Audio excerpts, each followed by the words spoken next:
ngiye kuba nakwereka uburyo ki wakongera storage ya telefone yawe. Ngiye kuba nakwereka uburyo ki ushobora gutsiba virusi ziri kuri telefone yawe utari uzi ko ziriho, kandi zizanwa nuko wohereza ibintu kuri Zenda cyangwa kuri Bluetooth. Hari ibintu nyine tujya dukora twebwe tutazi, ariko bikarangira storage zacu zigiye.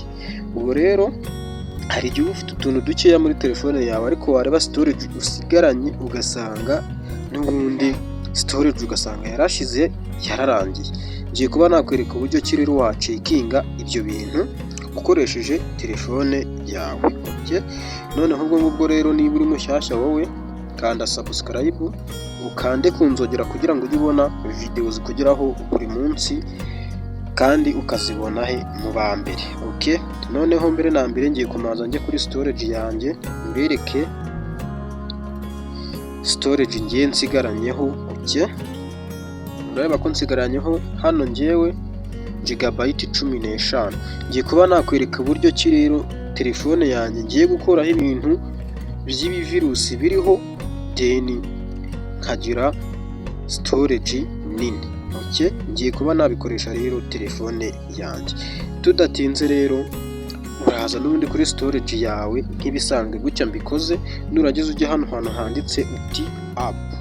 Kuri app bisanzwe n'ubundi urahakirika, nurangiza utegereze. Ubwo urahita ubwo hano hantu handitse installed app bisanzwe, yes, hano gutyo urategereza. Rero urareba ko baguhaye ama app menshi cyane. None ikintu ugiye gukora, ugiye kwemeza kuri application imwe, nurangiza urayikirikaho gutya, then nurangiza utegereze. Noneho nimara kuza gutya urascrolling uzana hano gutya hasi, ukanda hano hantu handitse storage. Okay? Urahakirika gutya. Numara kuhakirika rero urareba ko bari kutwereka ko iyi application ifite megabyte 32. Hano hakaba handitseho user data. Uri kumva? Ubwo ni ukuvuga ngo iyi application ifite size ya 32 megabyte, izo yakoresheje ni 15. Noneho hano handitse cache urareba ko ni 414 kilobyte. Utu tuntu rero utukanda hano kuri cache ibisanzwe, warangiza ukaza hano handitse clear cache gutyo, ugahita uyitsiba, ukongera ukaza ku yindi application nk'ibisanzwe. Okay? Wamara kuza ku yindi application ugahitamo tugiye kuri iyi ngiyi ya Xrecoder, sibyo?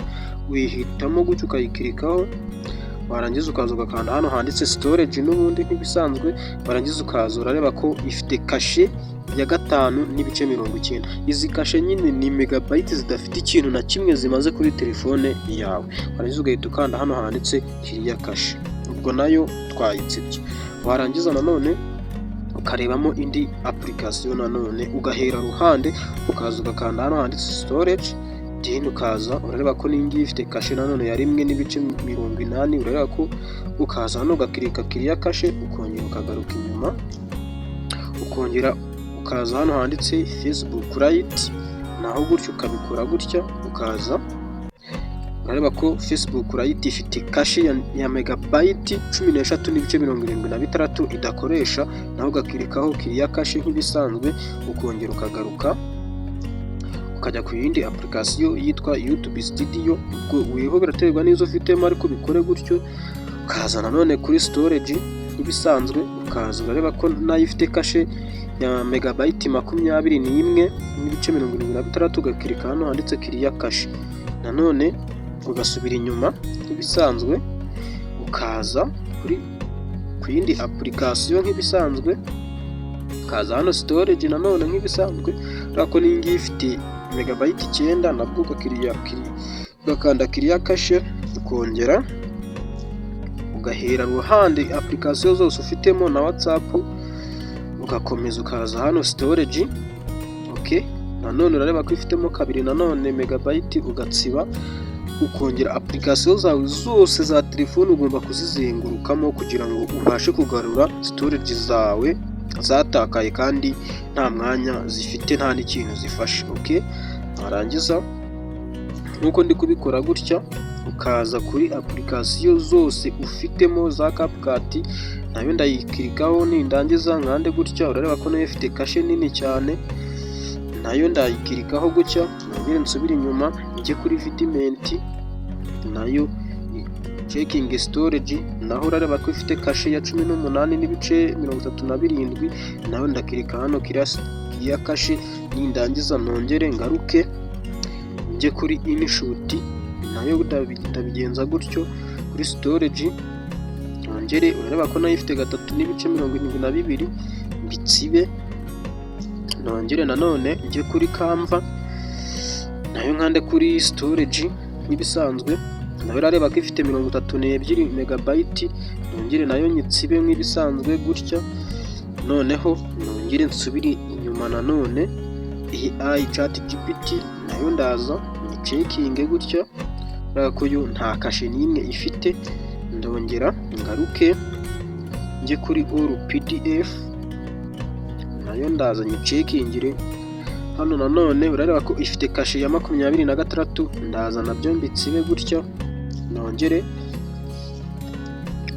njye hano handitse Stack VPN, nayo nyicekinge njye kuri storage yayo, mbibutse ko ni ugukirika hano handitse clear cache, ntago ari ugukirika hano handitse clear storage.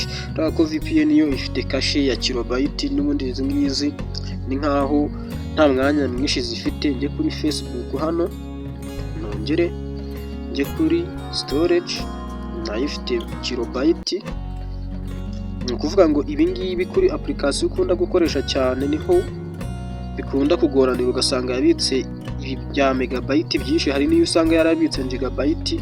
Dore n'iyi ngiyi nuko nayo urahita ugitsiba, warangiza ukaza ku yindi application n'ibisanzwe, nayo ukayicekinga.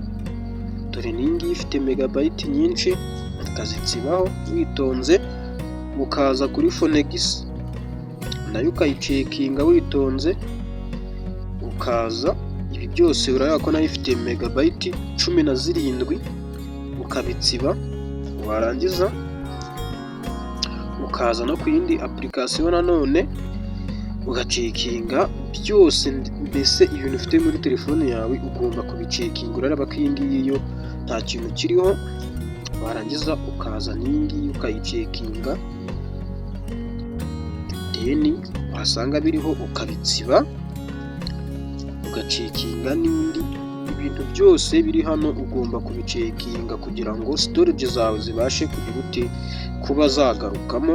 Yari ubwo ngubwo rero weho nubikora gutya, ukajya ukora ama application afite megabyte nyinshi, nuzajya ucekinga zizajya zita zigaruka kuri telefone yawe utiriwe uforomata telefone. Ubwo rero ku bantu twabanye muri iyi video, tuzasubire mu yindi video itaha. Murabana.